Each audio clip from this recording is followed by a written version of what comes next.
Good afternoon. Welcome back. It is Friday, November 17th, 2023. As you see by the title, we only have one birthday to celebrate today, but we got a couple of events to talk about, and we're going to start back in 1985 at Riverside, California in the Cup Series. This is the final race of the season. Darrell Waltrip clinches his third and final Cup Series title, but Ricky Rudd wins the race.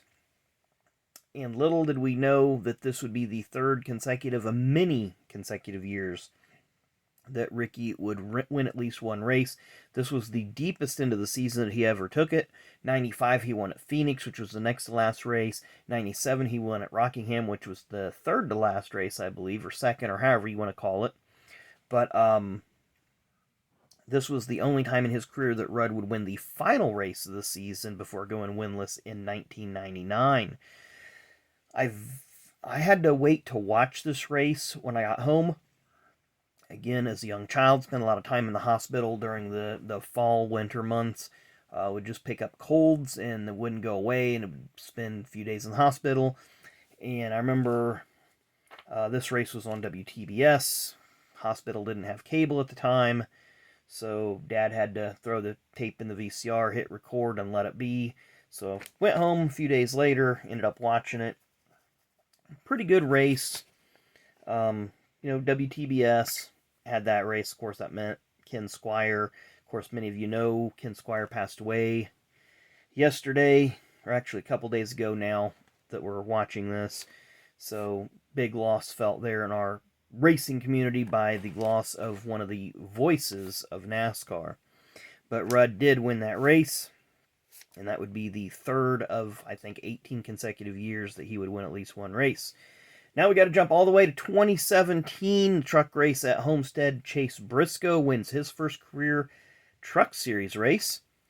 We'll go forward 1 year at the same track in the Xfinity Series race. Tyler Reddick wins the race and wins his first of two consecutive Xfinity Series titles. Of course, he was driving for Junior Motorsports in 2018. 2019, he'd move over to Childress and win the title there.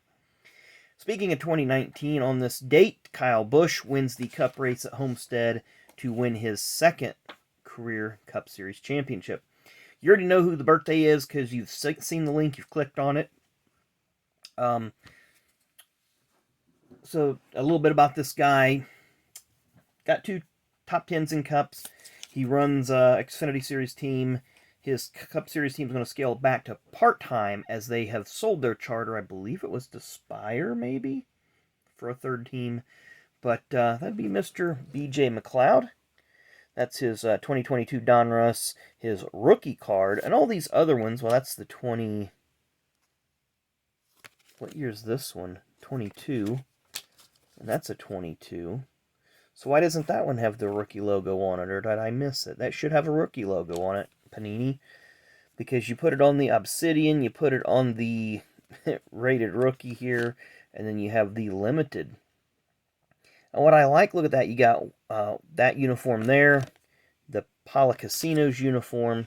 That's the same uniform. Is it a different picture? Slightly different picture. Then you got a different picture there, and a different picture here. So we got 5 B.J. McLeod pictures, or 5 B.J. McLeod cards, and 5 different pictures. So good job, Panini. And 4 different uniforms. So you guys really stepped it up on the B.J. McLeod footage. But I met B.J. a couple times down at Indy. Very cool driver, always takes time with the fans. I think he's one of these guys that if he could get a little bit of funding behind him, I think now that he's sold that charter, he'll probably put that money in the Xfinity team. And don't know who's going to drive for him because Anthony Alfredo has said he's not driving for him next year. But I could see that team stepping up a notch and maybe making the playoffs if they get a good enough driver. So anyway, thanks again for watching. Really, really do appreciate it. Enjoy the rest of your Friday, and we will see you tomorrow.